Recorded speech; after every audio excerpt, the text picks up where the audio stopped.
pessoal, tudo bem com vocês? Eu espero que sim. Meu nome é Tamires, eu sou aluna do curso de História pela Universidade do Estado de Minas Gerais, UENG Unidade de Campanha, e eu também estou estagiando aí com a professora Vládia e com o professor Gregório, acompanhando as atividades que vocês estão fazendo, e por isso eu estou gravando esses vídeos, uma forma de tentar auxiliar vocês no momento de responder o PET avaliativo número 8. Bom, o tema da nossa conversa de hoje, vai ser o governo do Dutra. Então, a gente vai ver aqui de forma rápida, eu espero, que às vezes eu empolgo e falo bastante, mas um pouquinho, de como foi o seu governo, o que estava acontecendo durante esse período em que o Dutra estava no poder. Então, vamos começar? Para início de conversa, a gente vai falar aqui um pouquinho sobre como se deu, e como foi essa trajetória política do Dutra. O nome completo dele é Eurico Gaspar Dutra. E aí ele iniciou essa caminhada aí se envolvendo na política como um ex-ministro durante o Estado Novo, que era o período em que o Vargas estava no poder. Ele concorre às eleições para presidente em 1945 pelo partido do PSD. E aí ele sai vitorioso dessas eleições e ingressa no poder, em 1946, que é o ano seguinte que ele vai assumir a presidência, e ele acaba tendo uma porcentagem aí de 55% dos votos, sendo eleito por essa porcentagem, enquanto o seu adversário recebeu 33% dos votos, e era o Eduardo Gomes, o brigadeiro Eduardo Gomes. Agora a gente vai falar um pouquinho sobre o panorama geral, quais eram os aspectos que tratam desse cenário, desse contexto aí, que é importante para a gente compreender como se deu, e quais eram as medidas que são características desse governo do Dutra. Nesse sentido, esse panorama geral, ele apresenta pra gente, basicamente, alguns acontecimentos que se voltam para o que muitos historiadores classificam, e outros estudiosos entendem como o chamado período do pós-guerra. Então, o que estava acontecendo nesse período, A gente já tinha passado aí, no caso a nível mundial, já tinha ocorrido a Segunda Guerra Mundial e isso gerou muitas transformações no mundo, Então, muitas cidades foram devastadas pelo conflito e elas tiveram que ser reconstruídas. E nesse mesmo processo, a gente tinha duas grandes potências. Então, o mundo, ele passou a ser bipolar, Ele começou a ter a chamada bipolarização, que foi característica de um processo conhecido como a Guerra Fria. Então, dentro desse processo, esse mundo bipolar, ele era entendido a partir do sistema capitalista, representado pela potência, que era os Estados Unidos, e o lado do socialismo, através desse sistema, representado pela União Soviética. Então, nesse processo aí, nesse contexto da Guerra Fria, esses dois países, essas duas potências, lutavam para angariar forças e reunir mais influências. Então, eles buscavam que outros países aderissem a esse sistema e meio que comungassem dessa ideologia propagada por esse sistema, que eles eram os maiores representantes.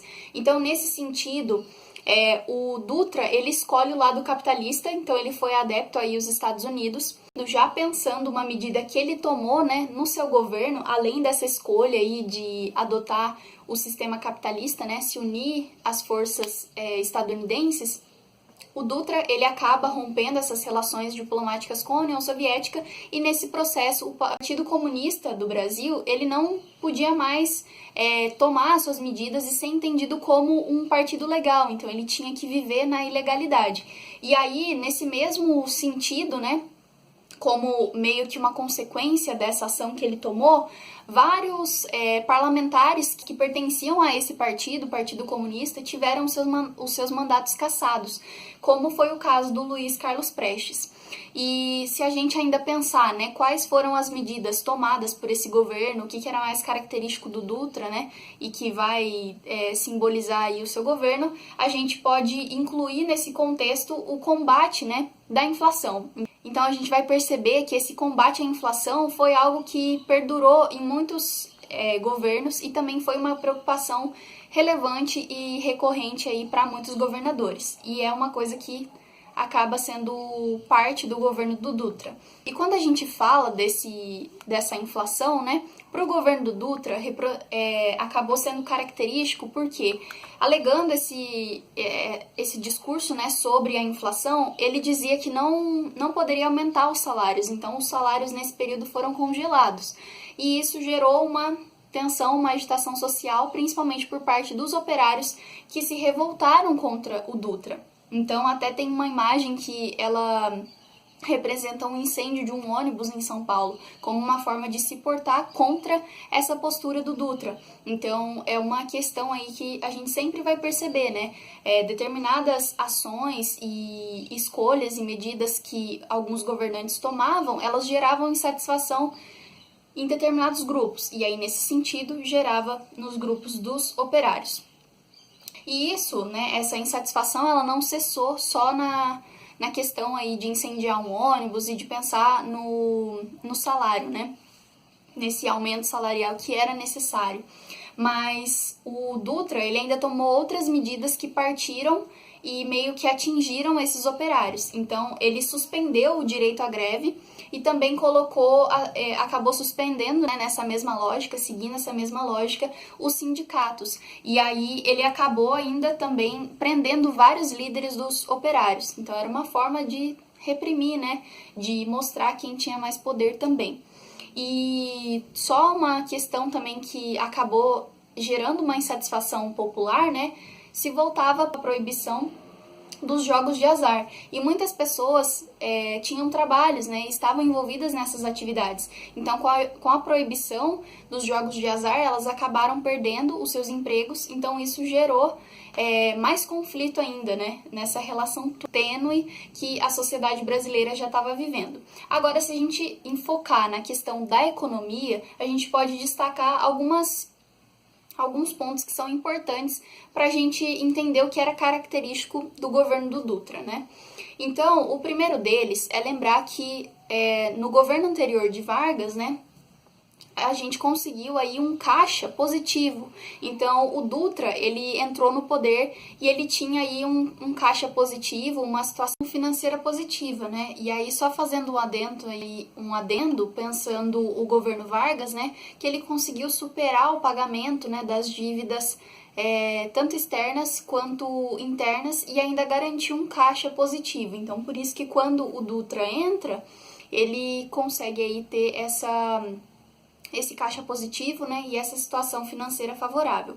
E aí, ainda se a gente analisar algumas questões, vale pontuar que, estabelecendo uma conexão aí com o governo Vargas, né, o Vargas, ele tinha esse caráter aí nacional, né, que predominava no seu governo, e também ele pensava esse nacional no nível desenvolvimentista. Então, ele promovia, né, o incentivo ao desenvolvimento das indústrias nacionais. E é uma coisa que não vai predominar e não vai ter continuidade no governo Dutra. Por quê?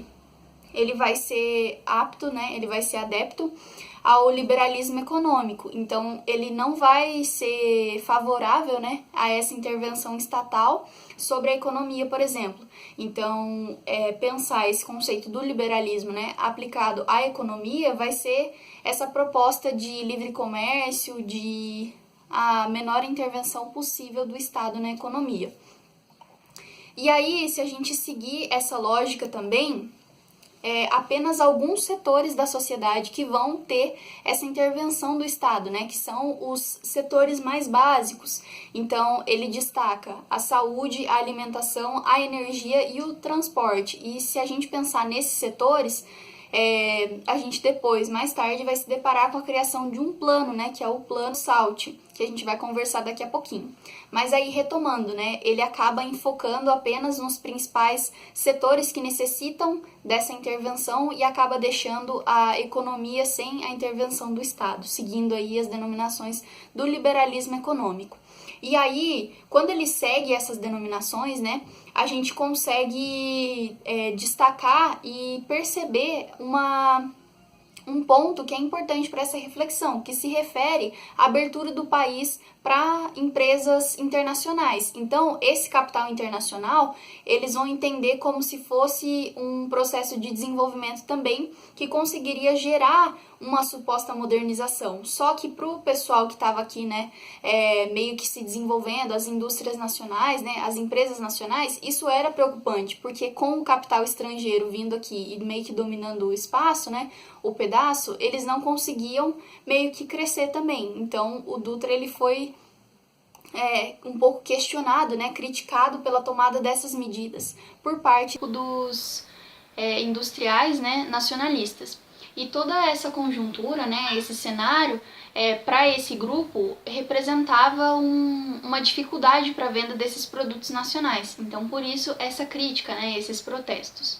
Mas aí, se a gente falar um pouquinho agora, né, e analisar rapidamente o plano de investimento que foi característico do governo Dutra, a gente vai destacar, então, o chamado Plano SALT. Esse plano ele representava uma política de investimento que se voltava para as áreas de intervenção do Estado. Então, mesmo adotando, né, esse viés do liberalismo econômico, o Dutra ele vai focar em alguns setores, como a gente já tinha falado anteriormente, e vai escolher esses setores para investimento. Então, por isso, ele consolida, né, esse plano, ele cria esse plano para poder enfocar nessas áreas. Então, o próprio nome SALT, ele destaca quais são os setores de investimento, que é a saúde, alimentação, transporte e energia. Então, ao longo do período em que esse plano vigorava, né, ao longo do seu governo, ele tentou combater... ele tentou atingir determinadas metas, né, que se voltavam para essas áreas de investimento. Pensando nas áreas que são contempladas, né, por esse plano, a gente vai definir aqui algumas questões, né, algumas metas que foram atingidas através desse plano. Então, a primeira delas é o combate da malária em 11 estados brasileiros. Depois, ainda pensando na saúde, né, ele conseguiu realizar a construção de alguns hospitais. Houve também a conclusão de algumas rodovias, principalmente entre Rio e São Paulo, que recebe o seu nome, né, que é a rodovia Dutra. Além disso, ele conseguiu comprar velhas rodovias que foram... velhas ferrovias, na verdade, que foram instaladas aqui no século XIX por empresas inglesas. Então, ele fez essa compra também, que ajudava na questão do transporte, né, o escoamento de produtos. E ao longo da realização dessas medidas, esses recursos eles ficaram escassos. Então, ele não conseguiu controlar bem, né, essas despesas, essas finanças públicas, e acabou que, ao fim do seu governo, a gente já estava com uma reserva cambial, né, ou seja, o caixa do nosso país ele já tinha sido praticamente liquidado. Então, a gente se encontrava novamente diante de dívidas tanto internas quanto externas. E aí, sem recursos, né, e um bom desenrolar desse plano, ele acaba sendo classificado como algo que não foi tão bem sucedido. Então, essa foi a nossa conversa de hoje, espero que vocês tenham gostado. Quem tiver dúvidas pode deixar aqui, ou no Google Sala de Aula, que eu vou acompanhar lá, e estou aberta aí para responder vocês. Muito obrigada, tchau e até mais!